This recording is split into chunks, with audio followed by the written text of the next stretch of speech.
Hi Gemini, welcome to your June 2016 General Horoscope. It's Raina here. So anyway, I am re-recording this. I think yours I re-recorded a couple of other times because of different reasons, and yeah, I'm just trying to do this in a lower resolution so that the file isn't so long. And I'm also going to try to keep it a lot shorter than the original 30 minutes. But I just did Cancer and it didn't work out that way. So hopefully I can at least get it down to 20 minutes. So anyway, I am going to just talk very briefly as I shuffle the cards and just maybe even lay them out about some transits that are happening. So basically, there's going to be a lot of energy in your first house because you are the first house. So whether you're sun or rising, the sun is in Gemini, so that's your first house. And then you have a new moon in that house on the 4th of the month. And so that's me energy. That's like you in the spotlight, you being seen by other people. And because Venus is in your sign, this is really good for you to appear totally charming to other people. And that can be very helpful when you're trying to appeal to somebody for a business contract or a new job, or if you're going on a date. And what makes it even better is that on the 17th, Venus moves into the second house, which is her natural house. And that can be very good for your finances because Venus can bring money. And the second house deals with your earned income as well as luxury purchases. So that can, somehow work out in your favor with Venus in that house. And the sun will be going into that house as well on the 20th of the month. So it's kind of like a 1-2 punch with Venus and then the sun. Mercury, which is your ruler, will begin the month in your 12th house. So it may be a time when it's a little bit kind of weirded out for you, where you might be feeling like you have blasts from the past. You have these, cellular memories. Something kind of makes you feel like you're having deja vu. Maybe you have dreams that are prophetic. Or you're just remembering things that you had kind of tamped down and you just didn't want to deal with, and they come to the surface. So it's really good to somehow get a rein on your thought patterns, because when Mercury's in the 12th house, it's very hard to kind of make any rational sense of things. And it's a very irrational house. It's a spiritual house, so it's not concrete. It's not tangible. And it's not orderly in that sense. It's not logical. So you have to kind of use meditative techniques in order to deal with it and to tame the mind sometimes. And then on the 17th, it goes into your first house. And so this makes you feel much more at ease and at home because your ruler is in your sign. And, it's in the first house. You're going through your solar cycle.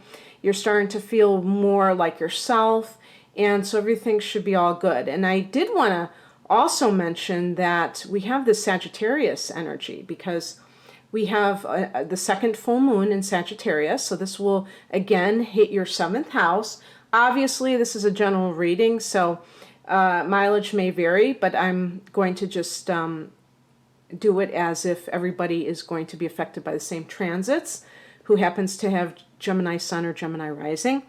And so the 7th house is your long-term relationships, and it's possible that during the first full moon you found out something about a partner and now you're going to deal with it, and so that might mean breaking up with the person, or it might mean marrying the person or moving in together, making that, permanent commitment that you've been putting off. There's all kinds of different potentials with this full moon. It can also deal with any kind of legal matter that was being adjudicated, and you might have the verdict read around the 20th of June, and that's when the sun goes into your second house. So it's going to be a very good money time for you, I feel, and you're going to get closure maybe on a relationship issue. The other thing is that Mars and Saturn have been in this house as well. And so they may have kind of created a bit of a ruckus in the seventh house, because they're both kind of heavies. I don't like to look at some planets as malefics, you know, which is kind of like an old-timey way of seeing the certain planets as being good and certain planets as being bad. You know, I don't think of life that way. And I don't know if Vedic astrology, I think they kind of follow along those lines. But it is true that when Mars is in a house, it tends to shake things up in that house. And actually, since Mars has retrograded into Scorpio, this will actually have gone back into your sixth house. So it may bring up some kind of a health thing or an office situation that you've previously had to deal with. And in its retrograde motion, it's more about like looking at it from a new perspective, not taking the bait, not allowing yourself to feel very threatened by whatever's happening, and you know, jumping into the fray over it. Whereas before you might have actually done so and might have even been required to do so. This is more of you kind of seeing beyond the immediate situation and looking at the bigger picture and not wanting to kind of upset the apple cart just for the sake of doing so. So you may be dealing with something along those lines, but Mars was in your seventh house for quite a while, and it will go back there. You know, it is going to go direct on the 29th of the month, but it will be in Scorpio, so it'll still be in that sixth house. Eventually, it will get back up to where it was when it retrograded, which will be on August the 21st. But before that, it will actually go back into Sag. I don't have my ephemeris in front of me at this very moment, so I don't know exactly the date it's going back into Sag and therefore into your seventh house. But you do have Saturn in that house. And so Saturn is retrograding, but with that influence of Saturn is this kind of either or energy.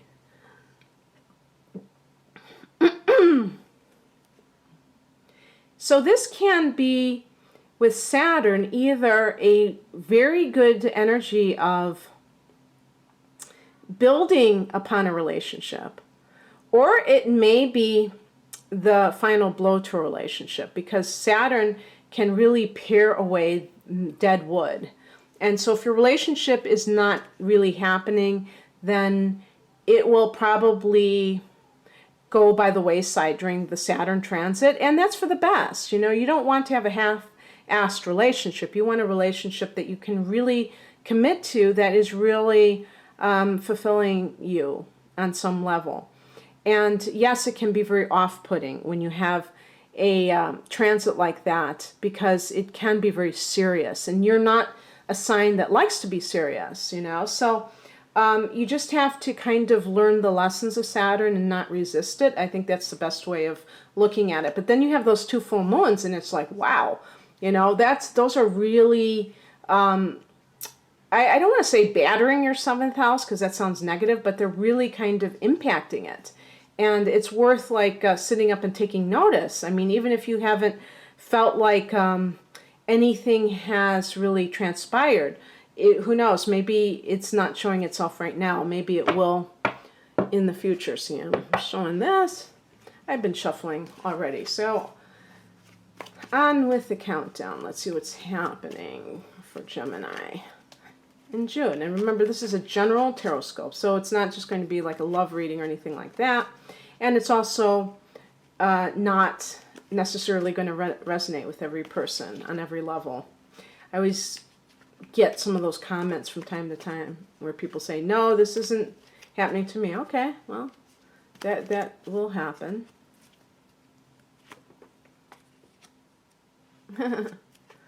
You know, as you can see, I just picked the Lover's card. That is your card, actually.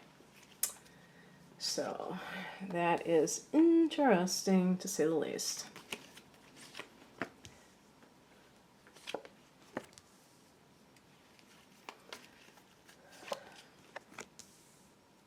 Wow. 2 amazing cards in a row, I would say. Okay. Okay, the overall energy, the Lover's card. So for obvious reasons, the Lover's card is very apropos for relationships. But it's not necessarily what you think it is, because it can indicate, for one, that someone is in need of becoming more intimate in their relationship. And this would be if you have been dating and you're kind of still being a bit superficial about it, and you're not really getting close to that person. You're just trying to keep it light. And this is, you know, you see the people, they're naked. So everybody always associates it with sex. And intimacy, obviously, is much more than it being about sex. So this is not going to be for everybody, but for those people who have been kind of confounded as to why a relationship hasn't taken off, it could be because your attitude is a little bit too, you know, lighthearted or afraid of commitment. And the other thing about the Lover's card is it's your card. It's connected to Gemini. So during this time frame, maybe it's saying that this is a time when you will, you know, fall in love, okay? The recent past is something that's almost like the antithesis of that, which is the 8 of Cups, which is walking away from a situation that is not meeting your emotional needs.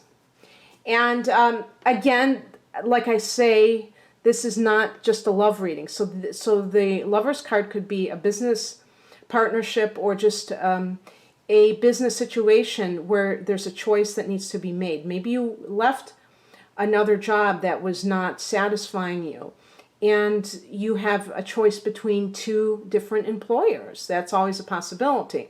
Let's look at the higher message. The higher message is the 5 of Wands. This is about competition. It's about conflict. This is a fire sign energy. So this could relate to literally to people who are either Aries, Leo, Sagittarius, or have that in their chart. You know, we're dealing with all the Sagittarian emphasis, so maybe it is a Sagittarian. But it can be that you were in a relationship with somebody who was competitive with you, always, that you didn't feel like you were equals, like the Lover's card is all about, with people that are really on the same page and really are nurturing one another. This is a combative energy. What sign would I associate it with specifically of all the fire signs? I would say specifically Aries, although Leo, you know, it could be Leo too, where if it's a situation, sometimes when Leo people are not, you know, as successful as they want to be, their shadow side can come out. And that it's not necessarily very pretty. But outright competition, I would say Aries. All fire signs are sporty and competitive, but Sagittarius is not really about, I want to win over you. I want to, because they're not really power seeking as much as an Aries person is. And Leo is interested in being in the center of attention, but not necessarily just power for the sake of power, I would say. The energy that's kind of in the backdrop, or maybe you know, behind the scenes, for some it may be crossing you, is the King of Pentacles.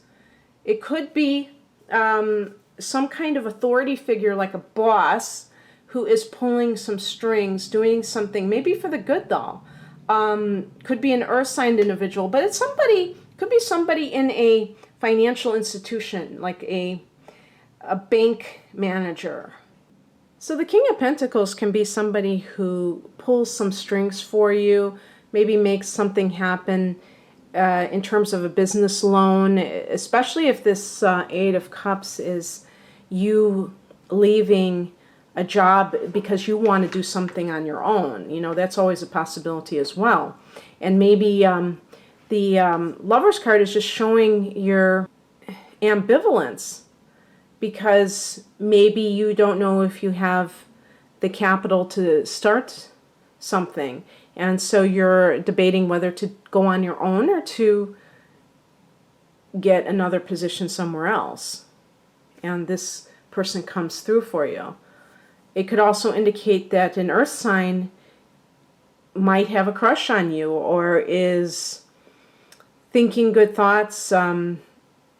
Maybe it's somebody who is actually doing something to sabotage you. This would be either a Taurus, Virgo, or Capricorn individual. Like if there are workplace politics, maybe it had to do with this. Maybe it had to do with you leaving, and there was an earth sign who was competing, you know, who wanted your position, who was jealous of you, envious of you, and tried to sabotage you in some way. So it could be either positive or negative influence. But what is really kind of front and center, and the energy that is kind of in your face and for yours for the taking, is the Sun card. So this is like, doesn't get much better than the Sun card. Now look at, you know, the Sun. What's happening in this month? Well, it's your solar return. You know, not only in terms of the Sun going into your sign in May, but then you have that new moon in your sign. So that's like a whole new start for the sign of Gemini.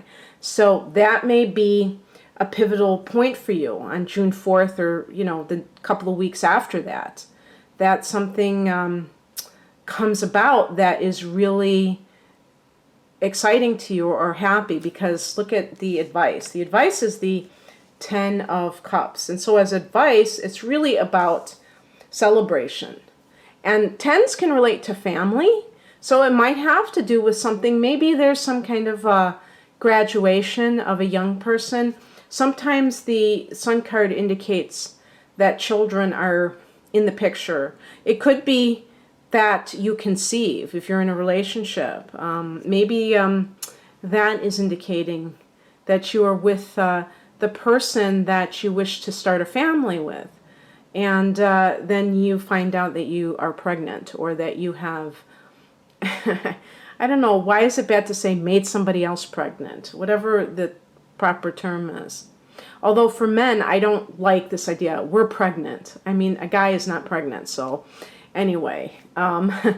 So anyhow, this is just so positive. The Sun card is about, you know, your dreams coming true. They call it the yes card. So whatever it is that you've been wanting, the answer is yes. It is you being able to achieve what you wanted to achieve. It's success, you know. It really is success. It, you know, we see some of these cards, like the King of Pentacles. That's a really nice card for success. And this is romantic. This is romantic.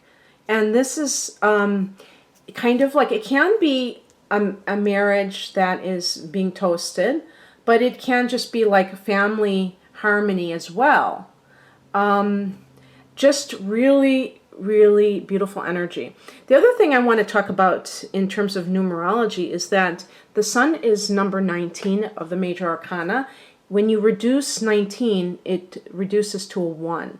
Okay, so that is a starting point. And the 10 is also, it's kind of like an ending and a beginning. The 1 plus the 0, which is the unknown factor. So it's also can be seen as a 1 energy. So it's very nice in terms of relationships having harmony, and things that you have been wanting to come to pass. And, you know, this is not uncommon, because when you have your birthday month, and for a lot of you it will be your birthday, there tends to come with that a lot of good vibes, a lot of maybe even good developments. So it's wonderful, you know, and happy birthday to you, Geminis. I keep forgetting to say happy birthday to people when it's their birthday month, and happy birthday to the ones in May as well. The outcome is the 9 of Wands. So again, we're talking about this fiery energy. I feel like there's something that may still need resolution. You may have to, even though you have like wonderful outcomes, there may still be something that you're going to have to kind of deal with. Maybe you have not left yet, but you are going to, and you're already talking to other companies, but you still have to kind of keep guard, because you don't want to let down your guard and, you know, either reveal your future plans or to also, you know, give anybody any information that could be used against you. And in a relationship as well, you may have to still, you know, sever ties with somebody. Maybe you've fallen in love again, but there's still somebody else that is in the picture, and you have to kind of clean up that situation. But overall, I feel like there's love, there's financial success. It's just like all good, Gemini. So I hope you enjoyed this. If you would like a personal reading, please click on the link below. Otherwise, have a great June. Bye.